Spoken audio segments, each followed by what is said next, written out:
terima kasih atas waktunya. Assalamualaikum warahmatullahi wabarakatuh. Alhamdulillahirabbil alamin wa bihi nasta'in ala umuri dunya waddin. Wassalatu wassalamu ala asyrofil anbiya'i wal mursalin sayyidina wa habibina wa syafi'ina wa qurrati a'yunina wa maulana Muhammadin wa ala alihi wa sahbihi ajma'in. La haula wa la quwwata illa billahil aliyyil azim. Yang terhormat Ibu Kepala Sekolah SMA Tegal, yang terhormat seluruh guru, staf, karyawan SMA Negeri 2 Tegal, dan yang saya cintai seluruh siswa-siswi SMA 2 Tegal, dan kepada seluruh pemirsa yang sedang live streaming dimanapun Anda berada, semoga senantiasa dirahmati oleh Allah Subhanahu wa Ta'ala. Alhamdulillah, kita bersyukur kepada Allah Subhanahu wa Ta'ala karena kita telah diberi nikmat, yaitu nikmat panjang umur, nikmat sehat walafiat, sehingga kita bisa menjumpai di penghujung bulan Ramadan ini. Semoga di penghujung Ramadan ini, di 10 hari terakhir bulan Ramadan ini, Allah tambahkan kita semangat dalam beribadah. Semoga di 10 hari terakhir ini kita dapat bisa memaksimalkan ibadah, karena 10 hari terakhir bulan Ramadan ini adalah hari-hari yang sangat istimewa. Karena para ulama mengatakan seringnya terjadi Lailatul Qadar adalah di 10 hari bulan Ramadan terakhir. Oleh karena itu masih ada kesempatan berapa hari? Selasa, Rabu, Kamis, Jumat, Sabtu, masih ada 5 hari lagi. Kita maksimalkan ibadah kita. Harapannya semoga kita bisa mencapai malam Lailatul Qadar. Amin ya rabbal alamin. Baik, langsung saja karena waktunya terbatas. Kali ini saya akan menyampaikan dengan tema tentang hal-hal apa saja yang dapat membatalkan puasa. Karena ini materi yang sangat penting supaya hati kita tidak was-was dalam hati. Saya kira-kira puasanya sah apa enggak ya tadi.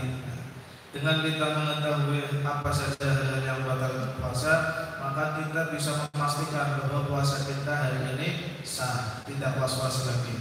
Maka simak dengan fokus, konsentrasi, dan catat apa saja yang membatalkan puasa. Karena kalau nggak dicatat, begitu video ini berakhir, maka lupa lagi. Supaya tidak demikian, dicatat dan fokus. Jangan sambil ngelamun, apalagi sambil WA-an. Jangan ya. Baik, langsung saja. Saya mengambil tema ini karena banyak siswa yang bertanya kepada saya lewat WA, Capri, tentang menanyakan, Pak, puasa-puasa muntah gimana hukumnya? Ada lagi, Pak, puasa-puasa mobil batal enggak? Ada lagi yang bertanya, Pak, puasa-puasa nangis batal enggak? Saya jawab nangis batal, karena apabila nangisnya habis makan bakso pedas cabenya 7, itu bisa batal karena makan bakso. Langsung saja, yang batalkan puasa itu para ulama sudah merangkum ada 9 yang dapat membatalkan puasa. Ini dicatat ya. Yang pertama yaitu memasukkan sesuatu ke dalam salah satu 5 lubang. Lubang apa saja? Lubang mulut, lubang hidung, lubang telinga, lubang keluar air kecil, dan lubang keluar air besar. Ini yang pertama. Kemudian yang kedua yaitu muntah dengan sengaja. Ini membatalkan. Kemudian yang ketiga bersenggama. Kemudian yang keempat mengeluarkan air mani dengan sengaja. Yang kelima haid. Yang keenam wiladah atau melahirkan. Yang ketujuh nifas. Yang kedelapan hilang akal. Dan yang kesembilan murtad. Sudah selesai?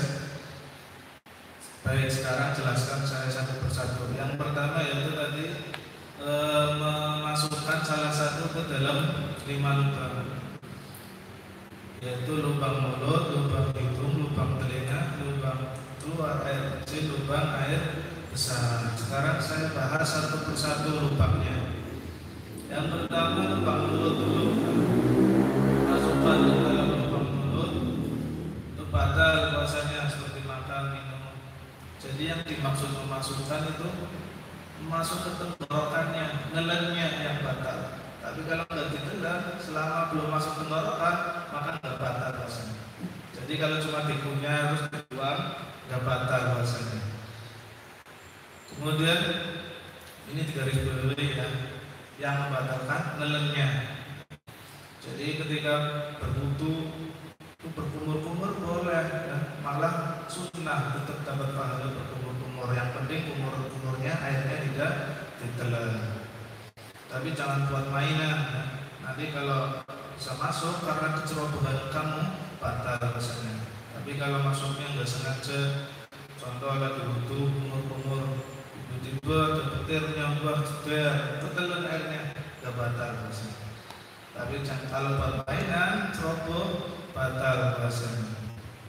Jadi apapun yang masuk ke dalam perut kamu selama nggak ditelan nggak batal. Contoh ngemut batu es batal apa enggak rasanya? Nggak batal, tapi itu makruh, nah, jangan dilakukan. Makruh itu dianjurkan dijauhi. Karena itu kalau makruh dijauhinya dapat pahala. Ngemut permen walaupun nggak batal tapi makruh. Nah, karena kalau sampai ketelan hati-hati bisa batal.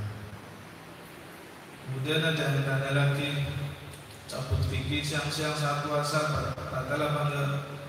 Cabut gigi kira-kira batal apa enggak? Enggak batal asalkan giginya enggak ditelan.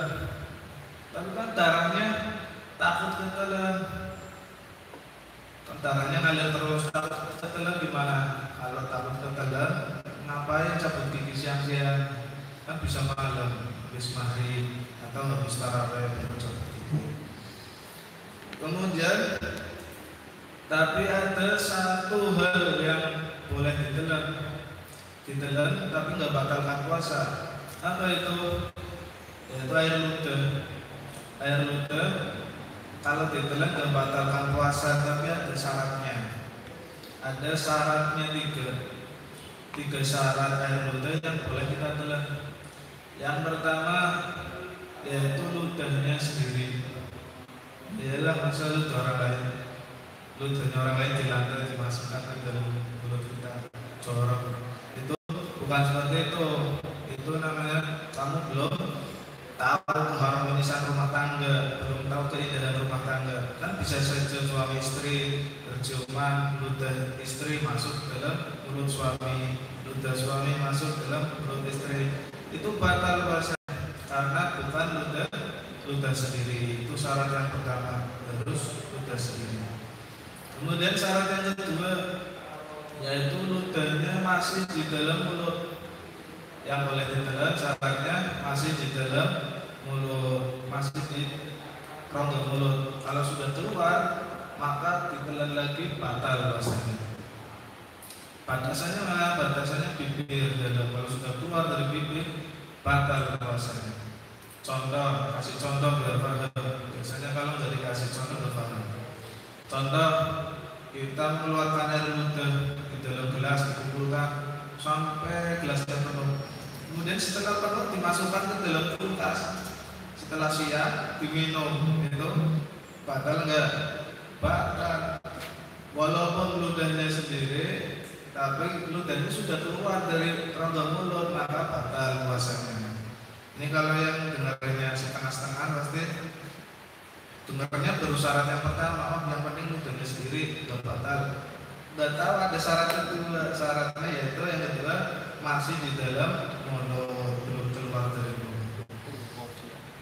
Kemudian ada syarat yang ketiga. Syarat ludah yang boleh ditelan yaitu yang ketiga masih murni, belum tercampur apapun, belum tercampur durian, belum tercampur mangga, belum tercampur stroberi, itu boleh ditelan. Contoh lagi, contoh ludah yang tercampur, kamu sahur, habis sahur makan durian, kemudian habis sahur langsung tidur, belum bersih mulut, belum sikat gigi, langsung tidur. Bangun-bangun benar, kamu mulutnya masih ada terasa duriannya, langsung nelen ludah, itu batal rasanya. Bersihkan dulu mulutnya, baru boleh menelan ludah. Nggak batal. Sesering apapun menelan ludah batal. Bahkan di dalam kitab Fathul Muin itu disebutkan seandainya seseorang mengumpulkan air ludah di dalam mulutnya sampai mulutnya penuh dan memenuhi mulutnya kemudian ditelan, itu nggak batal asalkan memenuhi 3 syarat tadi ya. Syaratnya ludahnya sendiri, yang kedua ludahnya masih di dalam mulut, dan yang ketiga ludahnya masih murni, belum bercampur apapun. Jelas ya. Kemudian lubang yang kedua, ini lubang yang pertama, lubang mulut sudah selesai. Sekarang lubang yang kedua yaitu lubang hidung. Lubang hidung juga sama, yang dimaksud memasukkan ke dalam lubang itu yaitu lubang mulut, lubang hidung yang bagian dalam yang di sini. Selama belum masuk atas ini maka masih boleh, tidak membatalkan. Seperti ngupil itu asal tidak terlalu dalam, tidak membatalkan puasa. Ini kabar gembira buat Anda yang hobinya ngupil, nah tidak membatalkan puasa. Begitu juga dengan berwudu. Wudu kan sunnahnya memasukkan air ke dalam hidung yang dihirup, namanya istinsyak. Itu sunnah, walaupun dalam keadaan puasa tidak batalkan. Tapi hati-hati, barangkali takut masuk ke dalam sampai kesenggrak, sampai hidungnya perih, panas, itu batal puasanya. Jangan ceroboh. Untuk itu nggak usah dihirup ketika puasa, cukup dibasuh keluarnya saja supaya hati-hatian. Kemudian lubang hidung sudah, sekarang lubang telinga. Lubang telinga juga sama, ketika kita masukkan sesuatu, masukkan air, batal rasanya. Tapi lubang yang bagian dalam ya, lubang yang tidak bisa kita jangkau dengan jari. Kalau kita masukkan dengan jari, itu nggak batal. Orang kuping pakai jari nggak batal, karena jari ini kalau kita tekan sekuat apapun tidak bisa masuk. Walaupun dengan jari kelingking kita tekan nggak bisa masuk, kecuali kalau jari kelingkingnya dipanjangin kukunya ya, bisa batal rasanya. Atau pakai korek kuping cotton bud, itu batal rasanya. Nah, kemudian lubang yang keempat yaitu lubang air kecil. Memasukkan ke lubang air kecil juga batal, baik laki-laki maupun perempuan. Biasanya perempuan ada obat yang harus dimasukkan ke dalam lubang air kecil ya. Itu jangan dulu ketika puasa, siang-siang jangan dimasukkan. Kemudian saat habis buang air kecil mau cebok bersuci, itu jarinya cukup dengan perut jari aja ya, cara istilahnya. Jangan jarinya jangan ditekuk, nanti bisa masuk. Kalau dengan ibu jari insya Allah sudah bersih, tidak usah dimasukkan seluruh jarinya, nanti takut membatalkan puasa. Kemudian lubang yang kelima, lubang yang terakhir yaitu lubang keluar air besar. Saat habis air besar, buang air besar, namun ceboknya juga hati-hati, istilahnya seperti tadi dengan perut jari saja, jangan jari sangat tekuk, nanti bisa masuk batalkan puasa. Atau kita sakit ambilin, kita mau memasukkan obat ke dalam lubang tubuh, itu batal puasanya. Atau ini sering ada pertanyaan gini, pertanyaan ini sering muncul, bagaimana hukumnya apabila seseorang sedang buang air besar, kemudian kotorannya itu keras dan panjang, kemudian patah, kemudian sisanya masuk lagi, masuk ke lubang tubuh, apakah batal rasanya? Ini pertanyaan sering muncul. Jawabannya apa? Jawabannya tidak batal, asalkan tidak sengaja. Apabila kotoran yang kita keluarkan kemudian masuk lagi tidak sengaja, bukan keinginan kita, bukan kehendak kita, maka tidak batal puasanya. Tapi kalau kotorannya masuk ke dalam lubang tubuh dengan sengaja, karena kita buang air besarnya lagi gugup-gugup, takut berangkat sekolahnya telat, sudah jam 7, saya buang besarnya ditunda dulu, padahal sudah keluar sedikit, saya masukkan lagi nanti kapan di sekolah dilanjutin lagi, Nah itu bisa batal puasanya. Paham ya? Itu 5 lubang. Selain masuknya 5 lubang ini tidak batal. Masuknya lewat mata batal. Contoh kita masukkan kalau kita sakit mata pernah ya, kemudian sakit mata di tetes obat mata insto, nggak batal puasanya.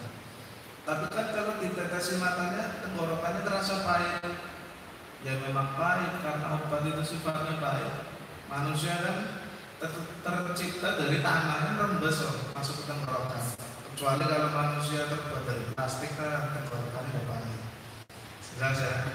Kemudian masuknya lewat pori-pori di mana? Disuntik di tangannya, disuntik di pahanya, dan batal karena itu selain 5 hal ini. Suntik vaksin anti corona batal. Kita mau suntik sehari 7 kali pun tidak batal misalnya. Kemudian itu baru yang pertama, hal yang membatalkan puasa yang pertama.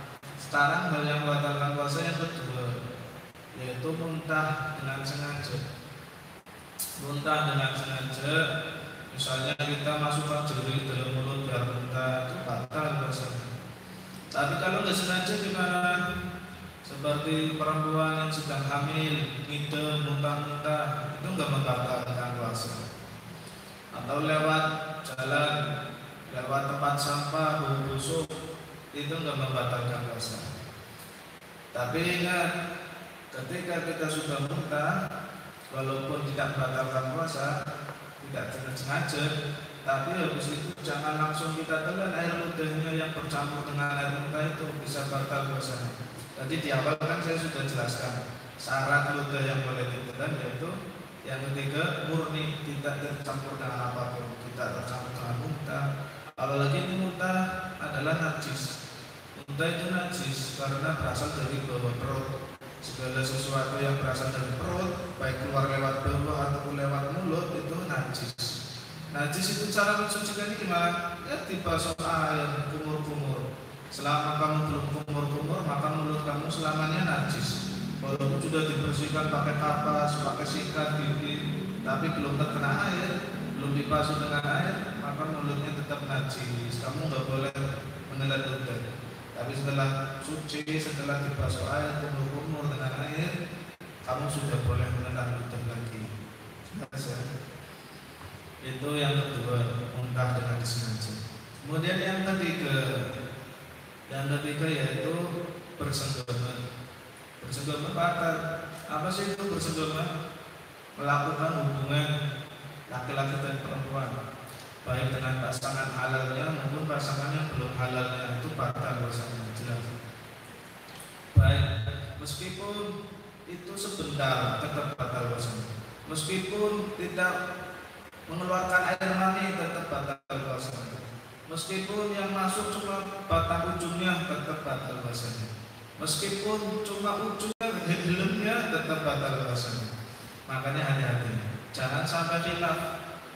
Ini buat pengantin baru biasanya suka khilaf. Makanya kalau pengantin baru dipisah, jangan sekamar. Kamu boleh bercumbu, bersenang-senang dengan lawan jenis bagaimanapun, yang penting jangan sampai bersenggama. Karena hukumannya berat, bisa kena kafarat, denda. Dendanya apa? Dendanya yaitu puasa selama 2 bulan berturut-turut. Puasa selama 60 hari berturut-turut. Kalau terputus 1 hari maka harus mengulang dari awal lagi. Contoh kita sudah puasa 50 hari, kemudian batal, diulang dari nol lagi, dari 1 lagi. Misalnya nggak kuat di mana? Misalnya pekerja berat, kerjanya kuli, bangunan, mungkin kuat puasa 2 bulan berturut-turut, boleh dengan memberi makan fakir miskin, memberi beras fakir miskin. 1 orang miskin dikasih 1 mud. 1 mud itu 0,6 kilo kira-kira. Itu berat sekali, makanya jangan main-main dengan bersenggama, harus dijauhi. Kamu tahan sebentar sampai maghrib, kalau maghrib boleh silakan puasa. Ya. Kamu belum makan, belum berbuka, belum minum, langsung bersenggama tak apa-apa, karena sudah waktu berbuka puasa. Tahan sebentar, insyaallah.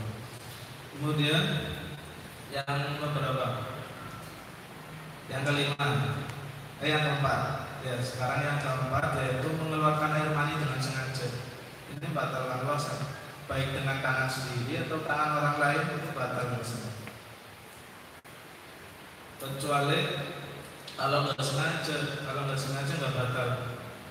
Misalnya kita tidur, kemudian ini basah, tahu-tahu bangun, kita buka celananya basah, dipegang, leket. Nah, berarti ini mani, berarti tidak batal karena tidak sengaja, itu di luar kendali kita, bukan keinginan kita. Atau kita nggak tidur, kita lagi duduk, kemudian tiba-tiba depan rumah lewat perempuan membuka auratnya, kita tidak tersadar keluar air mani, itu nggak membatalkan karena itu juga tidak kita sengaja. Kalau sengaja kita onani atau yang kenal kita dengan onani atau masturbasi itu tetap membatalkan puasa. Kemudian yang kelima, sekarang hal yang membatalkan puasa yang kelima yaitu haid. Ini bagi perempuan, ketika haid batal puasanya langsung. Walaupun haidnya sore, walaupun haidnya setengah 6 misalnya, kan berapa menit lagi haid ya, berapa menit lagi ada, tiba-tiba keluar darah haid, maka batal puasa saat itu juga. Harus dikodok nanti setelah Ramadan. Kodok sehari, haidnya sehari, kodok sehari, haidnya 7 hari kan, kodok 7 hari. Tapi kamu jangan sedih, misalnya sudah puasa dari pagi sampai sore, berjene, udah makan, udah minum, tiba-tiba jam 5 sore haid, emang kamu gak usah sedih karena Allah memberi kamu pahala sesuai niat kamu. Kamu niatnya puasa sampai maghrib, kamu dapat puasa sampai dapat pahala puasa sampai maghrib, tidak berkurang pahala kamu sedikit pun, walaupun nanti kamu harus dikodok karena Allah Maha Rahman, Maha Rahim, kasih sayang. Innamal a'malu binniyat. Allah itu menilai kamu sesuai dengan niatnya. Kamu niatnya puasa full, pahalanya full, walaupun di tengah-tengah batal. Itu yang ke-5. Sekarang yang membatalkan puasa yang ke-6, wiladah atau melahirkan. Baik melahirkan bayi atau melahirkan calon bayi. Calon bayi siapa? Calon bayi misalnya keguguran, baru dapat 5 bulan, keluar janin, itu batal puasa. Misalnya, walaupun orang yang lagi hamil boleh meninggalkan puasa, tapi misalnya ada perempuan yang sangat rajin puasa, tidak mau meninggalkan puasa, tetap puasa sampai 9 bulan kehamilan, kemudian di tengah-tengah hari melahirkan, maka batal puasanya. Sekarang yang ke-7. Yang ke-7 adalah nifas. Nifas seperti tadi yang sudah diterangkan Pak Hudin. Nifas adalah darah yang keluar setelah melahirkan, antara keluarnya selama 6 minggu sampai 8 minggu atau umumnya 40 hari. Itu kamu nggak boleh puasa selama darah nifasnya masih keluar. Kemudian yang ke-8, adalah hilang akal. Kamu lagi puasa, kemudian hilang akal. Hilang akal itu misalnya gila. Walaupun gilanya sebentar, tetap batal puasanya. Kasih contoh ya, kamu lagi puasa, tiba-tiba siang, jam 12 siang, kamu gila mendadak, dapat chat dari pacarnya, diputusin sama pacarnya, stres kan, ya. Atau dapat chat tiba-tiba pacarnya hamil, langsung stres. Kemudian orang tuanya manggil orang pintar yang bisa nyembuhin orang gila, tiba-tiba sembuh dalam 1 jam, gilanya sembuh. Maka dia gak boleh melanjutkan puasanya karena sudah batal puasanya. Atau pingsan kan hilang akalnya ya. Tapi kalau pingsan itu gak membatalkan puasa. Kalau pingsannya cuma sebentar. Tapi kalau pingsannya sehari penuh full, kalau dari sahur sebelum subuh sampai maghrib sampai isya masih pingsan, maka batal, tidak dihitung puasa karena kamu seharian pingsan. Tapi kalau pingsannya sadar sebentar, sadar walaupun sebentar, contoh kamu pingsannya sebelum subuh, habis sahur pingsan. Kemudian siang-siang sadar cuma lihat matahari pingsan lagi sampai isya baru bangun, itu tetap sah puasanya karena mengalami sadar walaupun sebentar. Kalau sakit kodo puasanya sah, dihitung puasa. Jelas kan? Itu hilang akal. Kalau tidur itu nggak batalkan, walaupun tidur itu hilang akal tapi tidak batalkan puasa. Tapi kalau tidurnya seharian sebelum subuh sampai setelah maghrib, batal puasanya, harus dikodok. Itu yang ke-8. Sekarang yang ke-9 yaitu murtad. Murtad itu keluar dari Islam, itu jelas membatalkan puasa. Walaupun masalah sepele bisa menjadikan dia murtad, maka dia tidak sah puasanya. Murtad itu yang menyebabkan bisa dengan perbuatan, bisa dengan ucapan. Dengan perbuatan misalnya menginjak-injak Al-Quran, membakar Al-Quran, bakar masjid, bakar kabel, itu jelas perbuatan murtad. Dengan ucapan yang menjadikan murtad apa? Mengatakan Nabi Muhammad bukan Nabi, murtad. Mengatakan ada Nabi lagi setelah Nabi Muhammad, murtad. Mengatakan Al-Quran bukan kalamullah, murtad. Mengatakan Sayyidina Abu Bakar kafir, murtad. Mengatakan Sayyidina Ali bin Abi Thalib kafir, murtad. Dan banyak lagi segala ucapan yang menghinakan Islam itu sebenarnya dalam hukum sudah murtad tanpa disadari. Itu ada 9 hal yang dapat membatalkan puasa. Saya ulangi, nanti para kalian yang ketinggalan. Hal yang membatalkan puasa ada 9. Yang pertama, memasukkan sesuatu ke dalam salah satu 5 lubang. Lubang mulut, lubang hidung, lubang telinga, lubang air kecil, dan lubang air besar. Kemudian yang kedua, muntah dengan disengaja. Yang ketiga, bersenggama walaupun tidak mengeluarkan air mani. Yang keempat, mengeluarkan air mani. Yang kelima, haid. 6, wiladah atau melahirkan. Yang ketujuh, nifas. Yang kedelapan, hilang akal. Yang kesembilan, murtad. Ya, pas setengah jam. Demikian tentang hal-hal apa saja yang dapat kita batalkan puasa. Semoga dapat dipahami oleh kalian semua. Karena kalau nggak fokus pasti nggak paham. Semoga ilmu yang saya sampaikan dan teman-teman sampaikan dapat dipaham. Wallahul muwaffiq ila aqwamit thoriq.